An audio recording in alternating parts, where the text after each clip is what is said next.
Hello, everybody. Welcome back to the Kennesaw State Owls Dynasty here on College Football 25. It's our midseason report episode a little bit later in the season than we're accustomed to now here in Week 12 as our Owls 4-5, 3-2 in conference play as we're set next week a match against New Mexico State, the only conference opponent we didn't face last year, and now we do get them on the schedule this year instead of Sam Houston State. But we're going to jump into recruiting to start here, as we have been putting together a pretty good effort on the recruiting front. And before we get into guys we're currently pursuing, we'll go down to our commits so far, as we do have 5. And we'll start here. Deion Kendricks, we already talked about him a couple episodes back. 6'4", 224 out of Ellenwood, Georgia, that improviser tendency. And he did come back as a gem. So 88 throw power, already the strongest arm of any quarterback we have. Athletically very similar to Devon Stanzi, who we're currently using. Freshman quarterback was also a gem, but he was an athlete. And Kendricks already a very accurate passer, short and medium there in the high 70s. Deep accuracy, 83, with under pressure at 77, throw on the run, 81. And as I said, a pretty good athlete. So Kendricks, someone who's going to come in and maybe challenge for that starting quarterback spot. Maybe not as a freshman, but maybe going into his sophomore, junior season. Kevin Paige was one of the first signings of this class. Another gem, power back, 6', 225 out of McDonough, Georgia. 4 of our 5 signings so far come out of Georgia, as you would probably expect. And Paige, even though he's a power back, love that 92 speed and 81 strength. What a combination there with that 84 break tackle, 84 trucking, and 80 stiff arm. So this dude's going to be a bull. I think someone who can be a bell cow running back for us, really just take that role and give it to him like 20, 25 times a game. But also he'll have some competition with Nolan Ruggs, another gem. So actually all 5 of our signings so far, gems.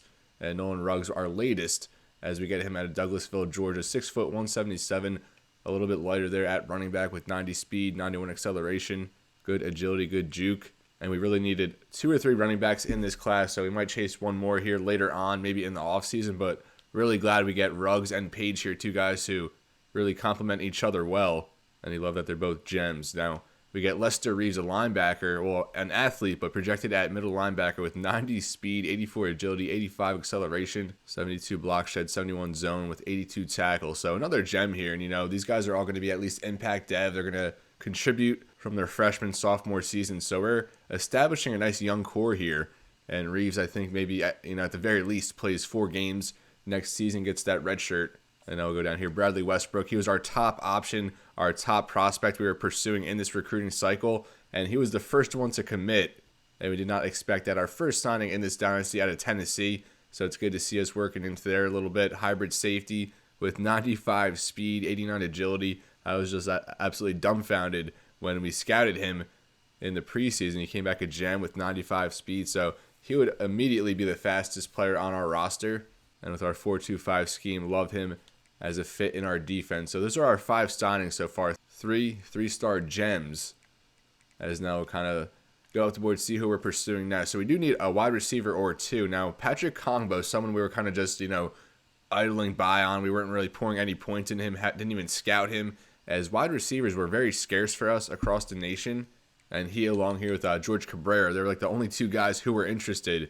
And they actually both came back to be very good. But Kongbo, a gem, 6'2", 201 out of Marietta, Georgia. We have a visit with him week 13.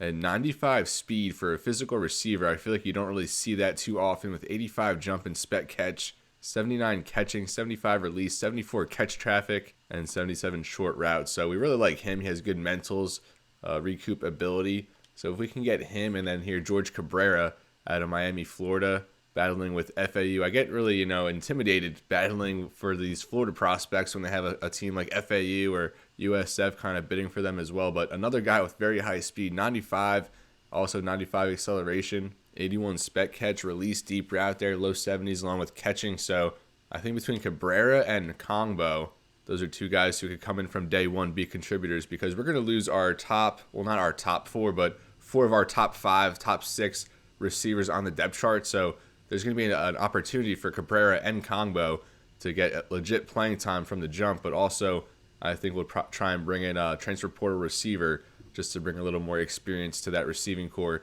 going into year 3. So we already signed Bradley Westbrook, hybrid safety. And then we have here Ben Humphreys, another gem. Humphreys, though, is zone out of Cochran, Georgia. And not the best athlete, 88 speed, but not bad. 87 agility, 85 acceleration, but the 79 change of direction, not the best. 72 zone coverage rating, not bad at all either, but kind of want a little bit higher from his zone safety. But he has that gem tag, so he's going to develop nicely, and we're not getting any resistance from any other school. We have a couple of Georgia schools down there, Georgia State, Georgia Southern, but we're the only team in on him at this point. We kind of just been coasting with 10 points, 15 points, but it looks like he's close to hammering down his bottom 3 teams. And then Marquis Marincola, another gem here. So a bunch of gems on this board. We've done a really good job scouting this cycle, as Marincola out of Kansas, probably the only recruit we've pursued out of Kansas so far. 83 speed, 79 strength, and they do have him at outside linebacker, but we'll probably move him to D-end with no ability in coverage.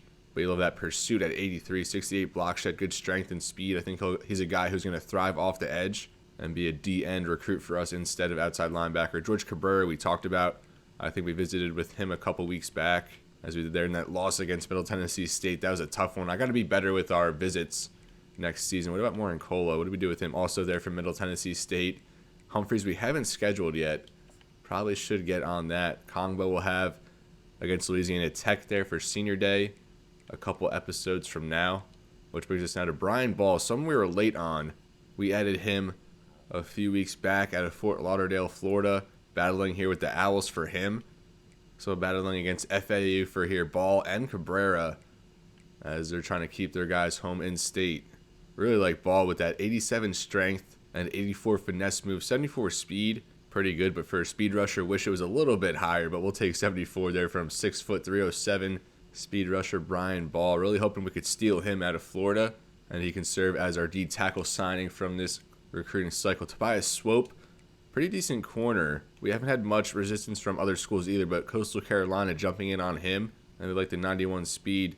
Balanced as a cover corner, which we like. 75 zone, 71 man. I'd rather it be, kind of even, rather than him being like an 80 zone and like 60 man. I kind of like a balance there. And he's a passable athlete as well, if not better than passable. So Tobias Swope, we haven't been too aggressive on him either, but it looks like he's pretty close to hammering down his top 3. And it'd be nice if we can get him to sign before his visit there with the Chanticleers in Week 15. Eric Malveaux, it's been pretty slow on the offensive line front for us this cycle so far, but Eric Malveaux would be a nice addition to kind of get it going. No one really pursuing him. We have an offer and a visit coming up there in Week 13, so hopefully he commits after that. Really love this strength and speed combo for the offensive lineman at 87 strength, 75 speed, balanced all around, 75 lead block, 72 impact. 6'2", 285, so more than likely a guy, you just stick on the interior, probably going to be a center, but play guard, maybe even, kick him out at tackle with that strength and speed combo.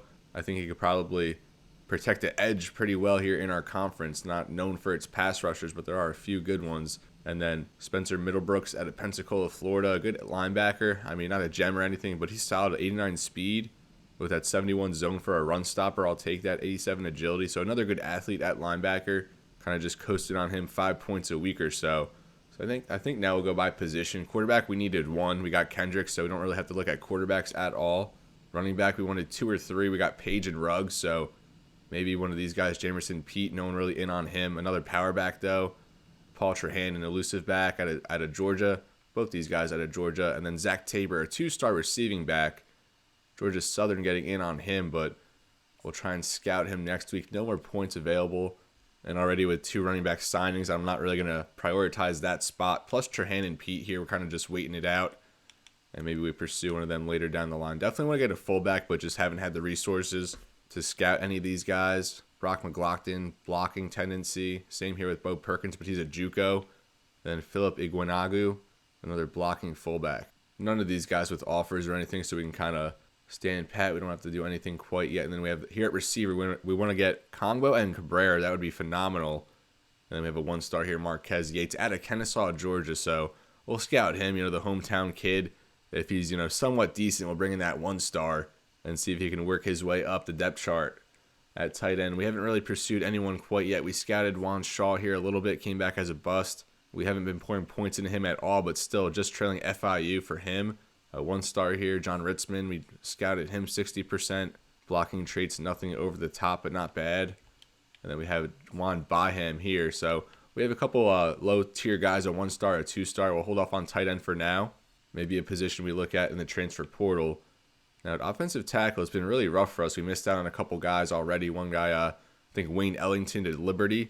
So Damon Rubin was someone we added a couple weeks back out of JUCO. 6'7", 303, Grove Hill, Alabama. 88 strength. The blocking trait's nothing crazy, but coming in out of a JUCO, he might be pretty well developed. And we just had not much offensive line interest.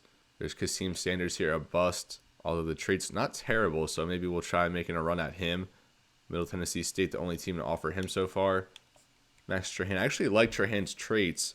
Pretty well balanced. The strength a little bit lower there at 85, but passable. And we're the only team that have offered him. Haven't been distributing any points or resources into him, but just coasting along. Hopefully, once we free up some points, we can kind of go at him a little bit more aggressive down the line. Dion Maggio, another late addition, a JUCO transfer. Haven't even been able to scout him yet. Wake Forest, the only team to offer him. We have Malveaux here at center. We talked about him. DN, Bretton Beach. We did offer him. Speed rusher, Sewanee, Georgia. The trait's nothing, over the top. 75 speed, 77 strength with that 74 finesse move. Not terrible, but I was kind of hoping for someone a little more imposing at D end in this cycle. I talked about Marquis Marincola here at outside linebacker, who we will put up at D end, assuming he signs, but probably still need someone more of a pass rusher, whereas Marincola seems to be more of a run stopper there, setting the edge. So I don't know if Beach is going to be that guy. Garrison Braham, nothing over the top, although he does have 2 mentals there for a 2-star. So I think D end we're going to have to wait on a little bit more as well. Maybe turn to the transfer portal to get a pass rusher. D tackle, really hoping Brian Ball is the guy. I don't think we need more than one D tackle in this class, but we have Von Donnelly here just stashed. Scout him when we have more resources. Carl Smoker, we offered him. We pulled off on him, but still lead. As he did come back as a bust, only 84 strength there at D tackle, which again isn't terrible, but want a little bit more, especially when you're coming back as a bust. Marincola, the middle linebacker, we have Spencer Middlebrooks and Lester Reaves, who already committed, 2 very good athletes. Pretty much identical, I think, as far as, traits and athleticism goes, but Reaves, of course, that gem will take that every time. And then at corner, we have Tobias Swope. We only really need one corner in this class, hoping he's the guy. But we have Sean York down here, a 2-star slot corner with 89 speed, 90 change of direction, 70 man, 61 zone. So not bad for a 2-star. We'll keep him there for now. Then at safety, we have Ben Humphreys. We talked about him, a zone safety gem. Isaiah Kugbia, we offered him pretty recently. No one else was kind of in on him. And the 88 speed, passable for a free safety, but you love the 79 zone, 76 pursuit. So I think he's going to be a solid player. Then safety Westbrook, we signed. Offered Lonnie Hart as a punter. And that's really it for the recruiting so far. So 5 signings, a lot of gems here, and a few guys I think are going to sign here into the coming week. So last year going into the offseason, we only had 3 signings, already 5 now this year. And I'm hoping we get a few more to kind of solidify this class as we establish the foundation and winning culture here at Kennesaw State.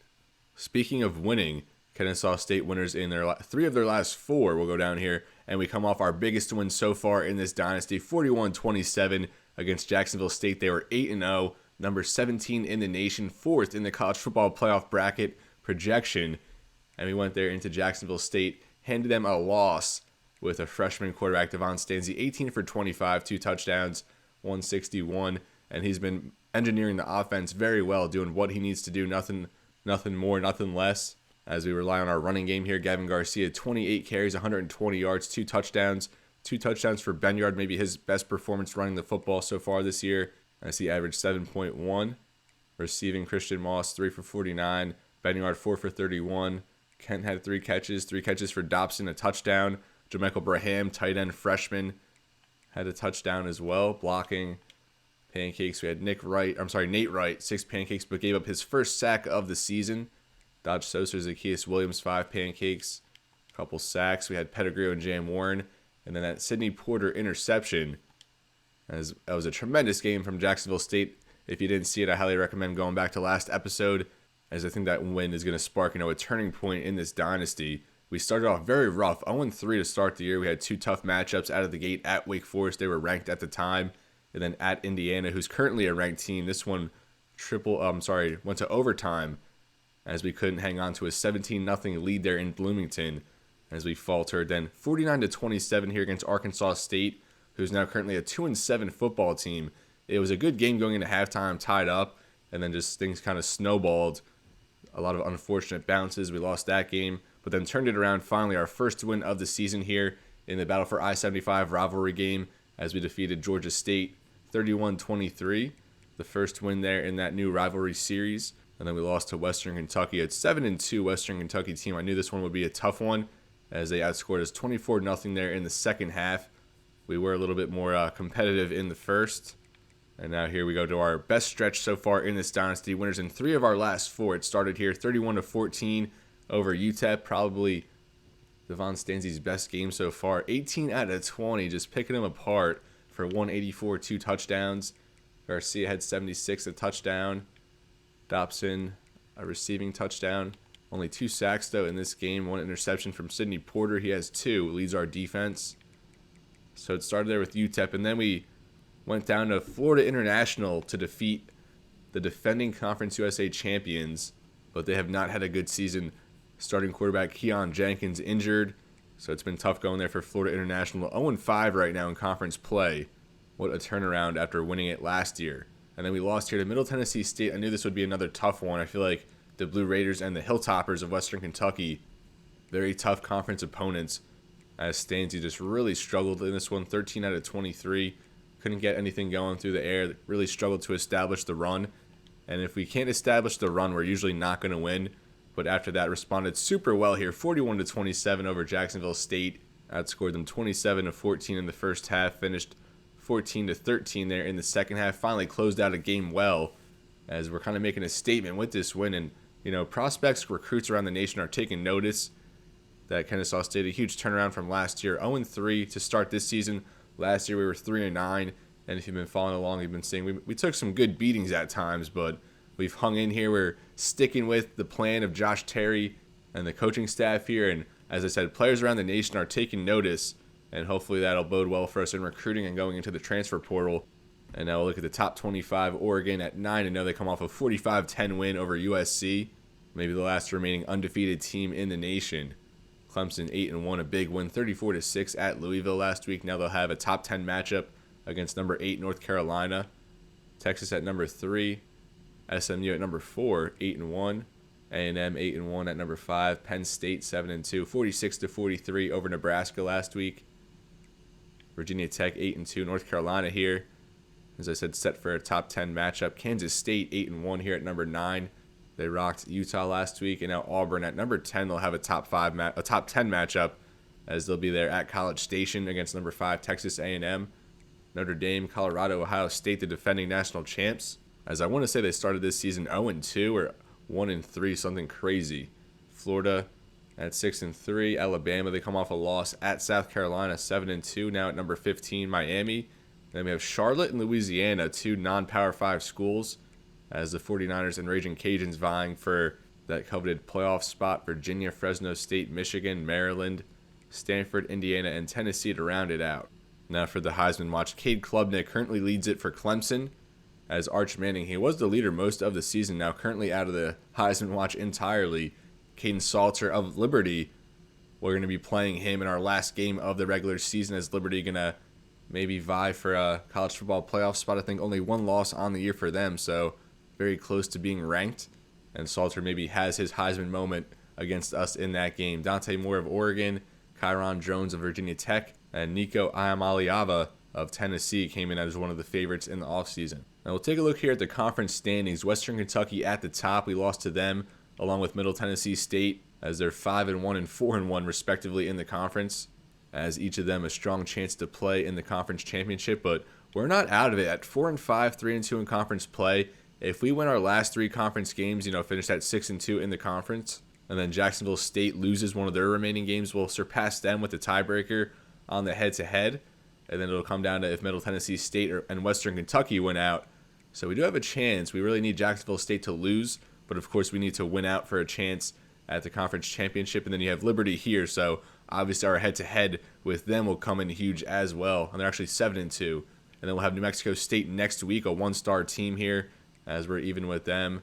Sam Houston, who we're not going to play this season. UTEP, who we defeated. Louisiana Tech is going to be our senior day following next week's episode against New Mexico State. And then Florida International winless in conference play as they won it last year. Points for Liberty leads the conference, and we're not last. We are 6th, so I'll take that, but our plus minus not too good as we're minus 45 there in the point differential. Better, though, than UTEP, New Mexico State, and definitely Louisiana Tech, as their points against almost double their points for. And now points against. Who has the best defense? Liberty at number 1, Middle Tennessee State, Western Kentucky, Jacksonville State. So I definitely would say these top 4 schools here are the top 4 in the conference. Liberty, Middle Tennessee State, Western Kentucky, Jacksonville State. So just, keep that in your mind, moving forward. Those are the teams we kind of have to take down if we want to work our way up the ladder here in Conference USA action. So we're pretty much even in both spots, 6 and 7, or like 7 and 8 in the conference for points for, points against. But we're getting better. We're not at the bottom anymore, and it's certainly a slow climb to try and establish yourself as a competitive team at the FBS level. Now, Player of the Year, Cade Klubnik, same order as the Heisman Trophy here. Klubnik, Jones, Salter, Moore, Ayam Aliyava. Head Coach of the Year, Brock McNeil. So he actually took the Jacksonville State job this past offseason. Their head coach left for a better coaching job. And McNeil currently leading for Head Coach of the Year at 8-1. And that lone loss, who gave him that? Best quarterback, Klubnik. Best defensive player, Bear Alexander out of USC. Donovan Westbrook up here as well. 7.5, 8.5 sacks for him as he's getting some national recognition. Best DB, Jaleel Florence for Oregon. They're always bunched together. The same team just always has these guys bunched together at the top. Takario Davis, he was a transfer back in the offseason, I believe, from Arizona, if I'm not mistaken. Best running back, Ruben Owens of Texas A&M. Jordan James, Nicholas Singleton, CJ Baxter. Receiver, Caleb Douglas of Texas Tech. Lombardi Award, Bear Alexander. He's in line for some hardware this year, it seems. Abdul Carter up here, one of the best pass rushers in college football. Donovan Westmoreland at number 9. Unitas Golden Arm Award, Klubnik. Best DN, Cleto Cole out of UConn. Westmoreland right behind him. Hopefully, Westmoreland can have a strong finish in these last few games to strengthen his candidacy for these awards. Best interior lineman, Dylan Fairchild out of Georgia. 2 Alabama guys right behind him. Best tight end, Oscar Delp of Georgia. And Jack Velling here at number 3 of Oregon. I think also a transfer there for the Ducks, as they were really heavy, really active there in the recruiting cycle. And their defensive coordinator, Peppo Mueller, currently leads for Broyles Award. Their offensive coordinator at number 4. See the Jacksonville State coaches and the UConn coaches up here as well. So all those schools having a good year. Best linebacker, Devon Jackson of Oregon. Best center, Andrew Madrigal of Nevada. Lou Groza, Dylan Lynch out of Fresno State. And look at Britton Williams up here at 7. I think he's 14 for 14 so far on the year from field goals, with 4 or 5 of those from 50. But he did miss an extra point in the last game. Best punter, Max Fletcher. And then best returner, Jordan Washington from Washington. And now here's our first look at the college football bracket for the 2025 college football playoff. We see Oregon, Clemson, Texas A&M there at 1, 2, 3. And then the Charlotte 49ers at 4. Wouldn't that be something if they snuck in there with the bye? Then at 5-12, we'll have Texas, Fresno. 8-9, Virginia Tech, North Carolina. 6-11, SMU, Auburn. And then 7-10, Penn State, Kansas State. And I just did want to touch on our roster a little bit, talk about some players, mainly our freshmen. Right now, as we do have Devon Stanzi here at quarterback. 68 overall, 5'11", 211 out of Macon, Georgia. Of course, has that impact dev as a gem recruit that we brought in. And he's been solid since being inserted into the lineup. I think 4-3 or 4-2 as the starter, and we'll definitely take that. And you see, capped out in a lot of spots, capped out for elusiveness, capped out for health, quickness, but IQ, accuracy, and power still has some room to grow. But overall, he's pretty capped out, so I don't think he's going to be, anything better than maybe an 80, a low 80 overall type guy, but he's definitely the guy for now. We did talk about Deion Kendricks, bringing him in. We'll see how he responds, and if he's an impact or maybe hopefully even star development. But Stanzi's been the guy. He's been solid. He's been kind of, leading the charge and turning around this football program. And at running back here, we have 2 seniors, so we only have 2 running backs on the roster for next year, although we did bring in Kevin Paige and our other running back there, Nolan Ruggs.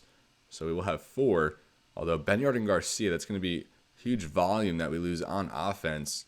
We'll see hopefully Quay, Ashley, and DJ Scott down here develop well. But I would expect a heavy dose of Ruggs and Paige, the freshman running backs. Maybe even bringing someone on the transfer portal. Then at wide receiver, we have 4 guys here. Moss, Bohannon, Wallace, Fine are all going to be gone next year. So Bryce Dobson will be our top receiver. And he does have that impact dev. Has had a few touchdowns this season. Has a little bit of room to grow. Just one spot there for route running, hands, power, and IQ. And he's been solid. Probably our number 1 receiver next year in the passing game. But we did see those 2 freshmen. Hopefully that we're going to get there in Patrick Kongbo and George Cabrera. But we have Monty Sahara down here. Very excited about him. He was a JUCO, the only JUCO we brought in last year. And he has star development.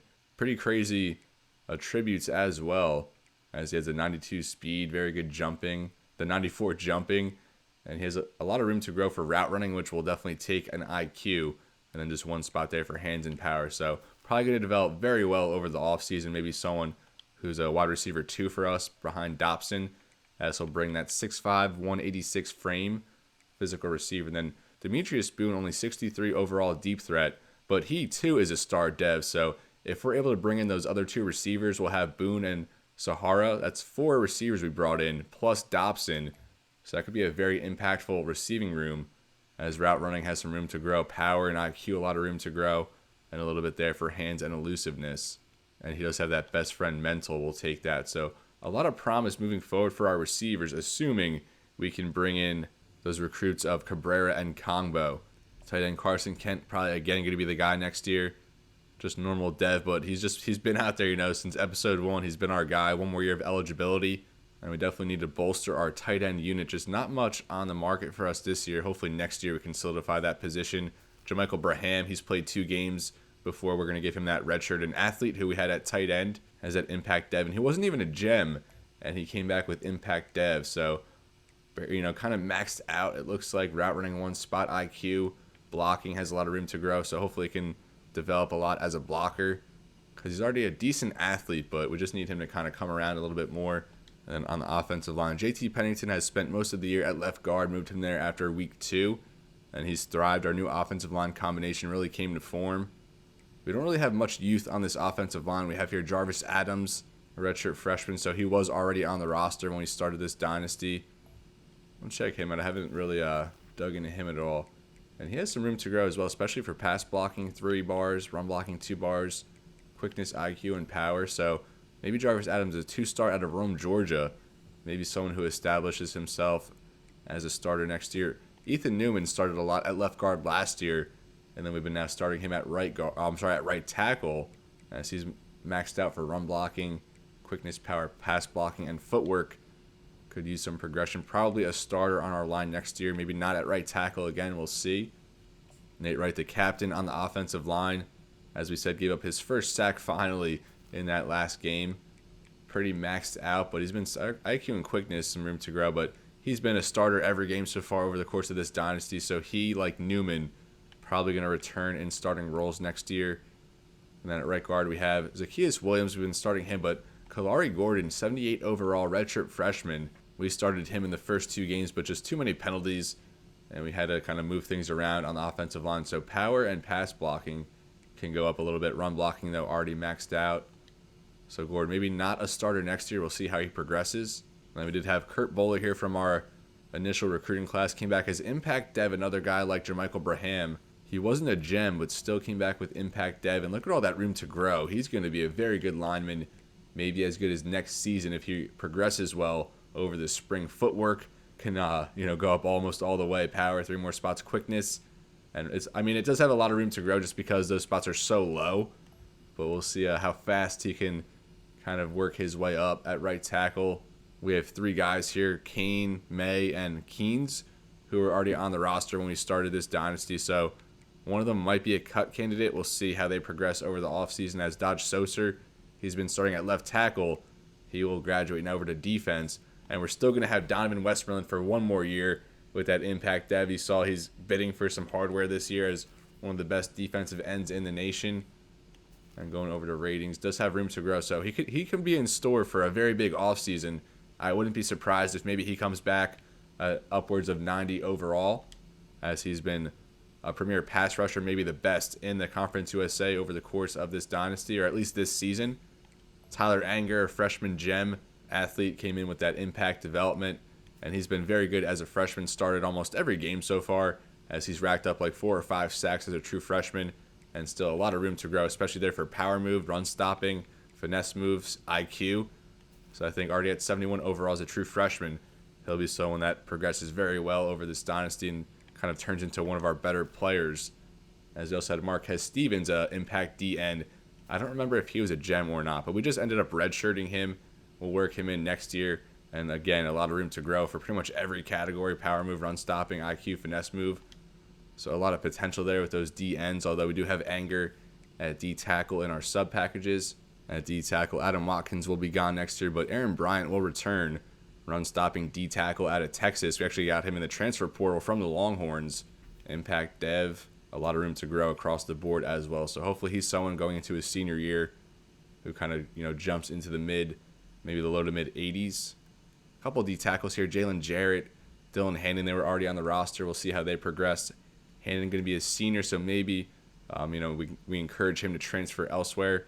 Rudy Torreya, freshman D tackle, we brought in another gem, and he has that impact dev. I thought about working him in for a few games here and then giving him that red shirt, but we're just going to stick what we have at the D tackle spots, and he brings a couple mentals here, clear-headed and the natural, and then looking at his ratings, a lot of room to grow, really, nothing doing as a pass rusher right now, but has good power, run stopping, and quickness going to be up there. As we have a lot of impact guys at a lot of different spots. I think that's kind of important, especially as a low-tier program such as Kennesaw State, to bring in these players who can develop and be starters very early as you try to bolster these positions. Dynasty Johnson, the highest player on the roster at 90 overall, a 1-star out of high school, but now 90 overall, impact dev, and he's an absolute stud. Still room to grow as well, so who knows, what the limit will be for Dynasty Johnson. A couple more linebackers here. Taj Fat, we saw him in 4 games. Gave him that red shirt. Only a normal dev, but we really liked what he was working with skill-wise, and he turned out to be someone who could come in right away and contribute, has that winning time mental. Not much room to grow, so he's almost capped out, maybe going to hit mid to high 70s, but a very good player. And then the corners, kind of a crapshoot here with a bunch of underclassmen. We got lucky with Q Billingsley. He progressed like 20 overall points, if not more, the past spring, but only 86 speed, so kind of a liability sometimes. Tyler Holland will graduate. So Devin Ross is 78 overall, freshman, 2-star normal dev. Has a lot of room to grow there in zone, a little bit left in man. He's been a good presence out of the slot this season. Javon Rogers, a 77, more of a zone guy at 2-star. Has some room to grow in man and zone as well. And Zeke Shockey here, he was our highest rated freshman we brought in at 73, 74 overall. Impact dev, and he was a gem we added kind of just late last season, and it was kind of an easy recruitment, but he's more of a man guy at 79 man, but just 59 zone, so really one-dimensional in coverage, and we like to run a little bit more zone than man, so hopefully he sees a big uptick this offseason with zone, but either way we're going to work him onto the field with that star dev, very good athlete, and we saw him block a field goal in his debut a couple weeks back. Steve Beckett was one of the first signings last year, a slot guy, normal dev, and he's going to be a solid player, and he actually has a lot more room to grow than I thought. So between Beckett, Shockey, and a bunch of other, freshmen here, sophomores that were redshirted, we have a pretty young corner room. Hopefully a lot of room to grow there. At safety, 2 seniors are going to leave, Sidney Porter, Nari Biggins, so Isaac Paul will probably have a bigger role. He was used, a good bit last year, but bringing in Brandon Hillman out of Michigan as a transfer. Isaac Paul, not much of a role this year, but still a lot of room to grow. And then here we have Brandon Hillman, who I think is going to be a very good player. He has that star dev. We got him in the transfer portal out of Michigan. And he can get maxed out, pretty much in every category. He doesn't have many caps. And he's been kind of playing out of position at free safety.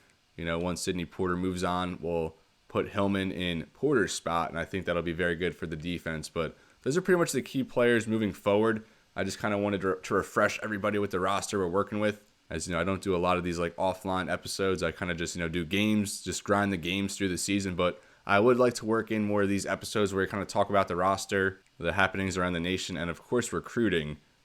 As now we'll get a look. I want to just look at New Mexico State for next week a little bit. And then we'll look at Liberty, as that's going to be a big game to close this year 1 season. So New Mexico State, some good linemen. You got a center here at 83, a left guard at 83, left tackle at 82, right tackle at 81. And then their right guard at 79. So even though the Aggies are only 3-6, maybe the best offensive line we've faced, or at least one of the most complete, all seniors, or at least all upperclassmen. You have 3 fifth-year seniors, a couple fourth-year juniors. So a very good offensive line here from New Mexico State. Monty Watkins here, running back, 92 speed, 96 acceleration, with good agility, good change of direction. So a very good offensive line, a good running back. Probably going to expect them to run the ball a lot. Here you have a freshman corner, Jacoby Campbell. Just normal dev, though, for New Mexico State. Now we'll just go position by position real quick, see what we're working with against. At quarterback, they have Rob Webster Jr., normal dev guy there out of Albuquerque, New Mexico. So he had strong arm. 94 throw power, 86 short accuracy. So very accurate with a strong arm, and he seems to definitely fit that field general mold. So a field general at quarterback with a strong arm, pretty accurate, with a very good offensive line and a good running back who's probably going to steal the show. At receiver, Donovan Falpel, their top guy, only 86 speed though, and he's a deep threat, so I don't know if he's going to really be able to beat us over the top. Hopefully not, but very good catching. And they have here PJ Johnson III with 95 speed, probably a guy they're more inclined to taking that deep shot to. 75 at tight end.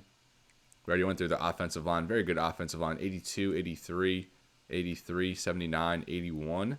And then at left end, Noah Arinze, 80 overall senior, 72, 71. So a pretty weak defensive line. They have that one player here, Arinze. He looks to be pretty solid at 80 overall. Impact dev as well. So 42, we're going to have to watch out for him. But otherwise, pretty weak up front, especially on the interior with just a 71 senior. And then 3 freshmen at 53 overall or less. So the interior for the Aggies probably going to be pretty weak moving forward. 78, 78, 77 there at linebackers. Then solid corners here. 80 overalls at the top with that freshman. 79, Lenar Kelly. 78, Rashad McKinley. At safety, 72 overall. And then 81 overall, Court Mangino Jr., another guy out of Albuquerque, just a 1-star, but 81, a starter on defense. So a solid team here for New Mexico State. Maybe not as good on defense, a better secondary than front 7, and they are very weak up front on defense. But that offensive line, that running game, I'm kind of worried about.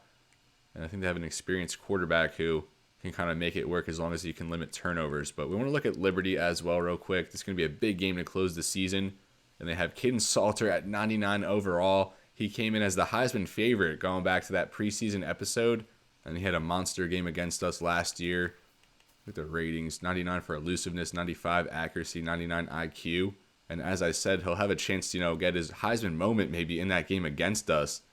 So I think that's going to be something cool to kind of monitor and play into. So Caden Salter, definitely someone to worry about next week or a few weeks from now. TJ Bush, very good pass rusher there at 88 overall. Jordan White, a left guard, injured though. Does it say how long at this menu he'll be out? 31 weeks. Wow. So Jordan White, maybe, NFL draft aspirations. And now he has a torn pec for that process. Right end, Bryson Jennings, Brylan Green at free safety. A bunch of, 80 overall guys up here. Joshua Wiggins at corner, Eli Hall. Freshman tight end here, Connie Hewitt the second. Just normal dev, though, at 81 overall, blocking tight end.